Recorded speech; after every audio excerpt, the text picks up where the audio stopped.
Let's look at Achilles Ridgerunner. This is part 1 of a 2-part series, and in this video I'll be doing the building of the model.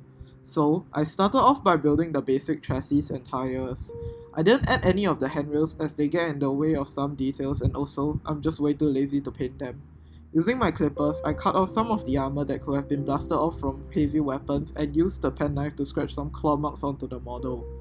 While you might think that the weathering so far is pretty light, it gives me a good base to know where to chip later using my paint, a bit of sponge and a whole lot of ambition. Now that I'm done with the base model, it's time to do the weapons. I had some bits lying around from my Dakar Jet and Lehman Russ tank kit, as well as some leftover parts from my other Megatrack scrap jets.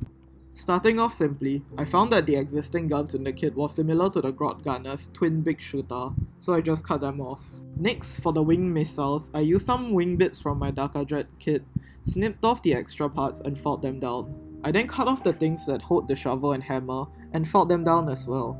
I then snipped out the small rockets and tried cutting off the extra bits, but because it's connected to the stand, I only managed to cut 2 of them properly. Never mind then, I used a medium and a large rocket as well. I then cut out the extra weapon options from my Lehman Russ tank for the rocket cannon and other twin-link big shooter. I didn't have a weapon body for the cannon to go on, so I used the technique I used on one of my mag gun conversions, and that is to stick the end of it onto the flat side of the wheel. How does this thing work? How does this thing reload? Who the hell knows? It just looks proper orky. I then used a spare rocket I had from my Megatrack scrapjet to show it firing. As you can see here, with how I'm going to glue the big shooters, there's still a large hole exposed, so I used some armor plates from my Knobs kit to cover it up. For the nose drill, I didn't really have any parts for it, so I just glued this cone thing from the Wasp Bomb Blaster Jet kit to the front and called it a nose drill.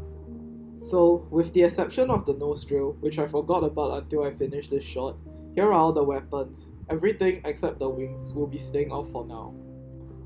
I then grabbed some glyphs from my bits box and glued it all over the car and shooter. Then I used a random tile bit to cover the hole. Now that I'm done building the model, this marks the end of part 1. So, if you enjoyed watching me build this, please like, subscribe and turn the notification bell on so that you can be here when part 2 drops. Have a good day, and until the next video, stay orky.